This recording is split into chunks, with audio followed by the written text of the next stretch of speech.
And we are back with the Dr. Joe Show and Kimberly Berry. Yes.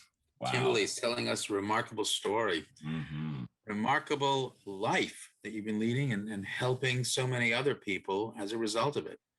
You know, one of the things you said was about the anger. And I frequently say there's nothing wrong with anger. It's what you do with it that matters. And some of the most important social changes have come because people were angry and said, this is enough. The stigma part. Um, why do you think there is a stigma? I mean, I've got my ideas, but I'm curious what yours are.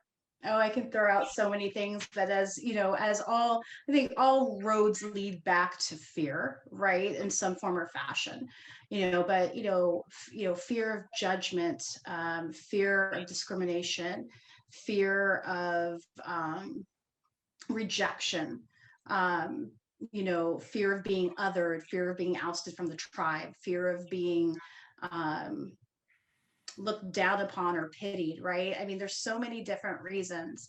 And I think that it's also the fear of um, feeling like there may be a lack of control over the situation, especially for parents. I can't fix my kid. There's the fear that and the shame, right? The shame of I must have parented wrong, which is where I was kind of talking to you off the air about what happened when my youngest daughter started having her mental health issues and crisis, and it was like, oh, round two, there's something wrong with me. I'm a bad parent. I made this happen. I mean, like I'm supposed to be responsible for this, right? I'm the parent. So I think there's these shame and fear components that carry stigma, and I think there's also then legacy thoughts and beliefs about mental health, right? If you look at the history of mental health, and how it's been treated, it was a religious issue. It was something that just needed an exorcism. So I think that there are legacy, misconceptions about what mental health are that perpetuate stigma.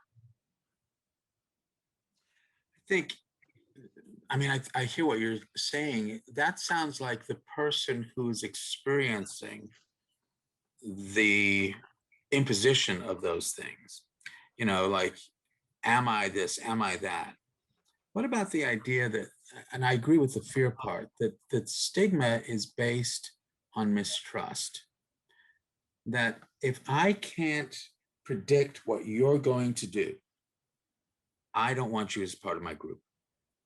I just don't want you there because it's not safe for the rest of the group if we can't anticipate what you're going to do.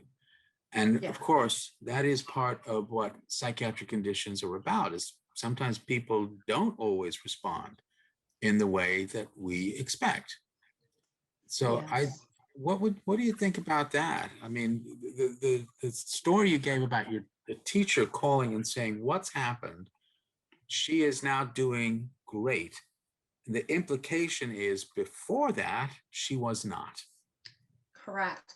Well, I think trust is probably a better word. I use control, the lack of control, but I think we were on two different sides of the same coin there, of the predictability of it all, the lack of control of the predictability and the trusting of the behaviors that will come.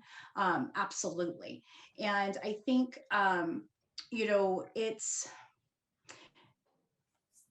it's an interesting phenomenon, stigma.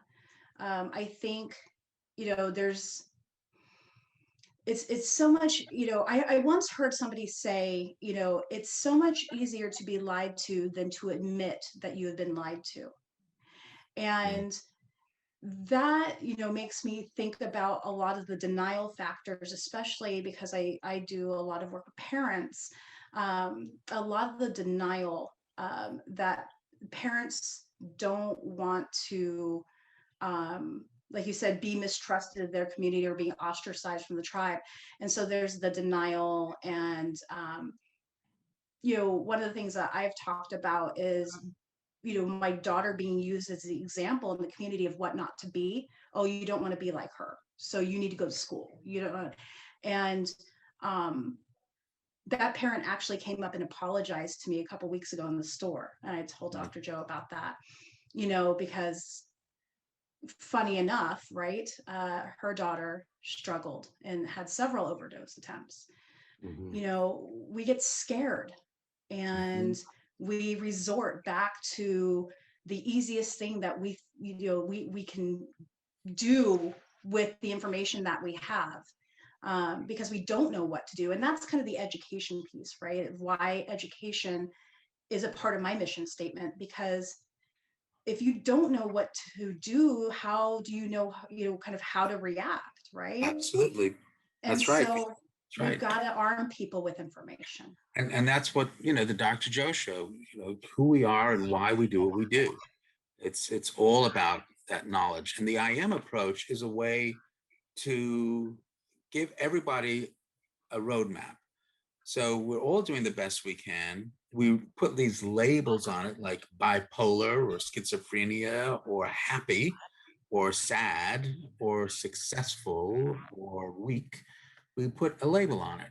But that's still the best you can do at that moment. Rather than judge it, let's look again at why it's happening. Look again, look, respect. And that's what it's about. Respect is what leads to value, and value leads to trust. We talk about the mistrust. That goes both ways. Yeah. How many psychiatric patients come into my office trusting me right away? Zero.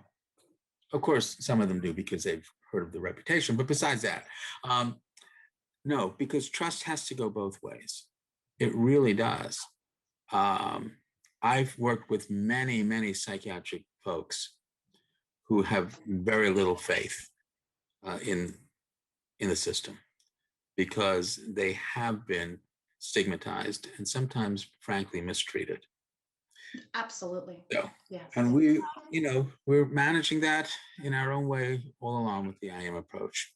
So, Kimberly, we have a few minutes left. The I am, remember, there are 4 domains: home, social, biological, and I see, how I see myself, how I think other people see me. The 4 domains interact, which means a small change can have a big effect. You don't need to change everything.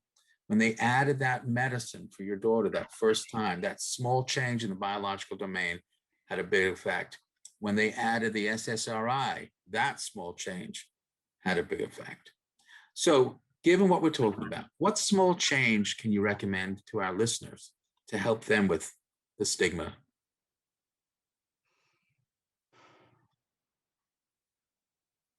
Ask yourself